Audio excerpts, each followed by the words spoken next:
Que le Seigneur vous accorde la grâce de vous dépouiller et de vous sanctifier en attendant le son de la trompette. Je vous salue au nom de Jésus-Christ. Je m'appelle Nonkolizon Geleka, je suis de Nzimakwe, et j'étais une gradée dans l'espace pendant 12 ans. Je suis né en 1988, j'ai 22 ans. J'ai travaillé dans l'espace dès l'enfance et j'ai gravi des échelons pendant tout ce temps. Il y a des rangs différents dans l'espace, il y a des adorateurs du diable dans les églises qui ne savent pas qu'ils représentent le diable. Et il y a des adorateurs du diable qui sont capables de quitter leur corps physique pour aller dans le monde spirituel. Je faisais partie de cette deuxième catégorie. J'ai commencé à avoir des rêves dans mon sommeil dans lesquels je combattais comme dans les films, et triomphais dans ces batailles dans une zone urbaine. Le 3e jour que ce rêve s'est reproduit, j'ai entendu une voix me demandant si je voulais suivre cette voie. J'ai dit oui et il a dit allons-y. Quand nous sommes allés, je me suis séparé de mon corps et un démon est resté avec mon corps et puis je suis allé travailler dans l'espace. Quand je suis arrivé là-bas, ils m'ont donné un code et m'ont offert le sang, parce que vous devez vivre du sang des gens afin de perdre tout sentiment humain, et vous comporter comme un animal. Il y a des nombres qui représentent chaque grade, le nombre 3 représente des adorateurs du diable, le nombre 6 représente les satanistes. Un sataniste est quelqu'un qui est mort étant adorateur de diable et qui vit maintenant dans le royaume spirituel seulement. Le nombre 9 représente Satan, le roi des démons. Lucifer qui a été chassé du ciel à cause de l'orgueil. J'ai travaillé dans l'espace. Au départ nous étions envoyés pour causer des accidents sur les routes, afin que les démons dans l'espace aient du sang à boire. Il y a les chefs qui gouvernent dans chaque endroit, par exemple à Nzimakwe, ils ont leur chef qui est un sataniste. Je vous ai déjà expliqué plus haut qui est classé comme un sataniste. Quand il avait besoin du sang, nous causions un accident dans cette zone. Quand nous causions cet accident, nous venions en esprit et personne ne nous voyait. Et puis nous jetions un anneau devant le conducteur qui perdait la concentration et la voiture faisait des tonneaux, des gens mouraient et le chef obtenait du sang. Mais en tant que de nouvelles recrues, nous ne vivions pas de ce sang. On nous donnait de ce sang occasionnellement. Les chefs vivent la plupart du temps dans les rivières. Ils vont dans l'espace seulement quand il y a des réunions de réveil, et d'autres événements de l'église. Satan vit dans la mer. Nous, jeunes recrues vivions du sang que nous sucions sur des gens ordinaires vivant sur la terre. Nous nous tenions debout à côté d'eux, par exemple à un arrêt d'autobus ou ailleurs, et nous commencions à sucer leur sang, surtout s'il y avait un de nos produits. Les victimes se sentent alors fatiguées et un peu déprimées et elles peuvent penser qu'elles ont une journée difficile.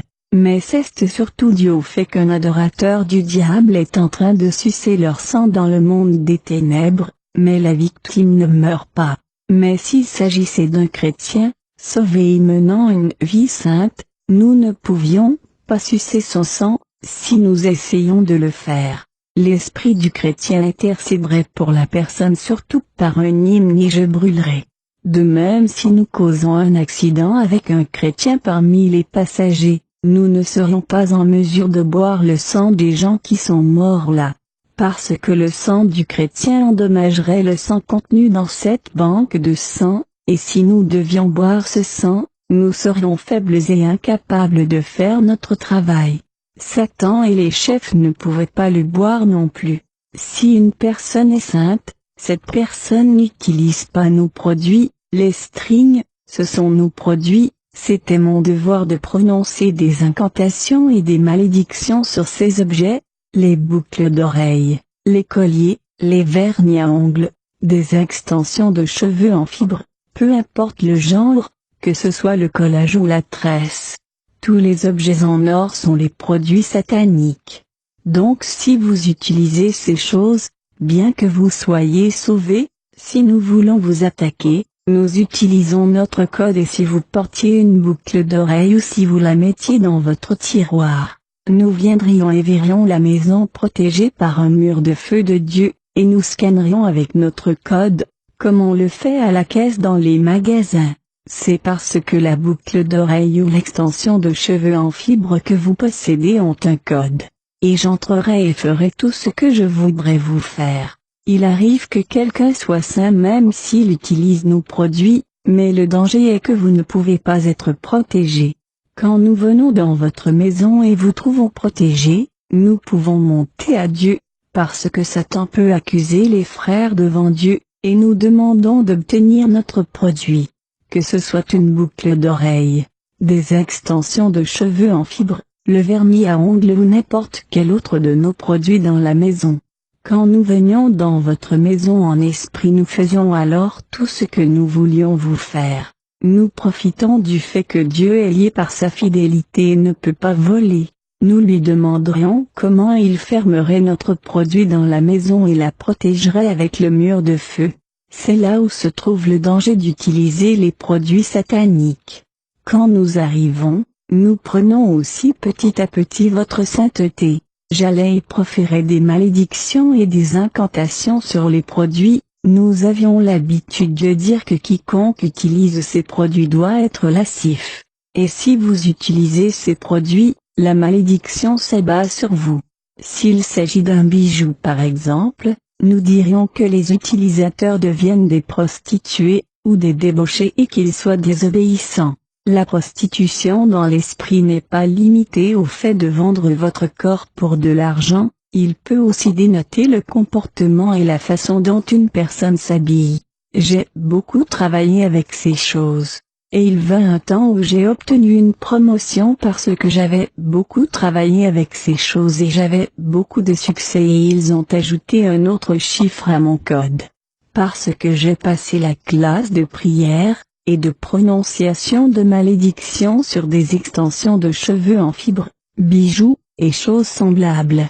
J'ai été promu pour m'occuper de l'église. Quand j'étais à ce grade, j'ai visité beaucoup de pasteurs bien connus. Quand j'allais à chaque événement religieux, surtout des réunions de réveil, je portais 3 anneaux au bras et 2 anneaux au doigt. Je jetais les 3 anneaux de bras au milieu de l'église, et les anneaux de doigts je les jetais devant le pasteur, l'un à droite et un autre à gauche.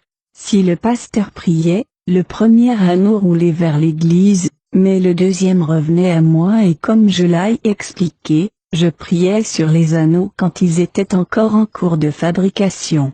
Prononçais des malédictions dessus, incitant la convoitise. Le pasteur voyait alors une belle fille et si jamais il avait des pensées impures vis-à-vis de la fille, il perdait sa sainteté. Parce que nous savons tout que l'Esprit Saint ne demeure pas dans un endroit impur. C'est de cette façon que nous renversions les pasteurs. Il arrivait aussi qu'un pasteur soit fort et nous résistait, nous et nos anneaux. Dans ce cas nous utilisions sa femme. Si sa femme utilise n'importe lequel de nos produits, la fibre agirait sur eux la nuit comme cela agit sur n'importe quel autre utilisateur. La femme du pasteur changerait alors sa doctrine, si dans l'église le bijou n'était pas permis. Elle changerait alors et dirait qu'il n'y a rien de mal dans le bijou et le pasteur serait aussi d'accord parce qu'ils sont mariés, et sont un en esprit. J'ai fait beaucoup d'incantations sur des pasteurs et y renversé beaucoup d'entre eux. Quand je parviens à gagner le pasteur, il change. Un pasteur qui autrefois prêchait que les chrétiens doivent abandonner le péché, dira maintenant qu'une fille peut avoir un petit ami et il dira qu'un jeune homme peut avoir une petite amie. Il changera et dira que le culte des ancêtres y est permis. Laissez-moi expliquer quelque chose, les morts ne sont pas des démons, mais ils ne peuvent plus rien faire dans ce monde puisqu'ils n'attendent que leur jour de jugement. Nous allions à leur tombeau et mettions nos esprits pour faire croire que c'est votre parent qui agit, mais c'est en fait nous qui agissions. Nous le faisions plus particulièrement lorsque nous voyions que vous avez un don spirituel qui serait à notre détriment. Nous vous faisions alors voir votre parent vous dire que vous devez être un marabout, une voyante ou un sangoma, devin et médecin traditionnel. Quand vous commencez avec cela, vous êtes alors introduit au serpent. Un serpent représente un sataniste et Satan lui-même. 5 étoiles représentent des adorateurs du diable. Quand vous pensez que vos ancêtres communiquent avec vous, ce n'est pas vrai, c'est en fait nous qui communiquons avec vous. Nous allions dans les maisons où nous étions attirés par l'encens et nous buvions le sang qu'ils nous sacrifiaient. Nous dormions dans leur lit et nous amusions. Quand quelqu'un était sur le point de mourir, j'étais envoyé pour examiner si la personne était sainte. Si elle n'était pas sainte, j'écrivais son nom dans notre livre afin qu'au jour du jugement elle aille en enfer brûler avec nous. Nous savions que nous irions brûler en enfer, on nous l'avait dit. Parfois ils exigeaient que nous jeûnions 40 jours ou 60 jours, si un certain pasteur devait prêcher quelque part. Car il n'y avait rien que nous ne puissions voir sur la terre. S'il arrivait que tu fasses moins de 40 jours, tu étais puni pour cela parce que nous devrions arriver puissants à cet endroit. J'arrivais donc la première à cet endroit pour faire des incantations afin que ceux qui y viennent n'écoutent pas et ne se repentent pas, et que le chef de cet endroit ne soit pas brûlé par les prières. J'allais également dans l'espace pour le protéger afin que les prières ne le brûlent pas. Car s'il brûlait, on verrait un soulard être sauvé et proclamer que Jésus est Seigneur, une prostituée être sauvée et proclamer que Jésus est Seigneur. Si donc vous voyez de telles choses se produire, sachez que le pasteur qui est en train de prêcher a prié et le chef a été atteint par le feu, et le démon s'est déplacé un tout petit peu. Car le rôle de ce démon, qui est aussi chef, est de s'asseoir sur les résidents de ce lieu et de les entourer d'esprits maléfiques afin qu'ils ne soient pas sauvés et que ceux qui boivent jusqu'à ce qu'ils meurent, que ceux qui vont en prison y meurent, que ceux qui adorent les idoles et font le culte des ancêtres continuent de le faire jusqu'à ce qu'ils meurent, que ceux qui sont prostitués continuent dans leur prostitution jusqu'à ce qu'ils meurent. Je ne travaillais pas dans la côte sud de Afrique du Sud, parce que je viens de là. J'ai travaillé dans des endroits tels que Durban et ailleurs.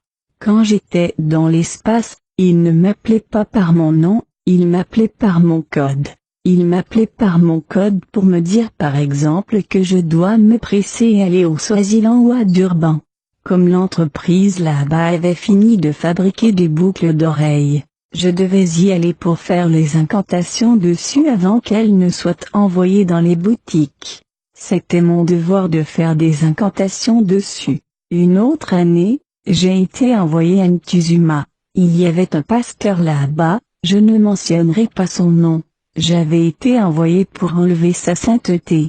Ce pasteur était un vrai homme de Dieu sauvé, et son témoignage était impressionnant. Quand j'ai enlevé sa sainteté, j'ai eu une promotion. Je suis devenu une gradée, et dès lors, j'étais chargé de tendre des pièges à l'église. Il n'y a pas une seule chose que je n'ai pas faite en ce temps-là. Dans l'espace nous utilisons la Bible, nous ne travaillons pas avec les choses qui ne sont pas écrites dans la Bible. Comme la Bible dit qu'une femme doit se couvrir la tête dans l'église, nous changions ça et influencions les femmes de ne pas se couvrir la tête. Et quand les femmes ne se couvraient pas la tête, nous allions les accuser auprès de Dieu, et lui demander comment il pouvait les considérer comme ses enfants, alors qu'elles ne se couvrent pas la tête dans l'église. Nous changions ce qui était écrit dans la Bible comme par exemple le fait qu'une femme ne doit pas porter un vêtement d'homme. C'est la raison pour laquelle nous prononcions des malédictions sur les pantalons que les femmes portent. Nous faisions des incantations dessus et influencions les femmes de les porter le plus souvent afin qu'elles ne voient pas le Seigneur à cause de leur désobéissance. J'ai beaucoup travaillé quand j'ai été gradé. Je ne traitais plus les affaires de l'église, j'y allais seulement pour y faire des adorateurs de Satan et continuer ma route. Ces adorateurs de Satan ne savaient pas qu'ils étaient des adorateurs de Satan, parce que nous ne les séparions pas de leur corps comme je me séparais de mon corps, mais nous les utilisions s'il avait un de nos produits que j'ai énuméré.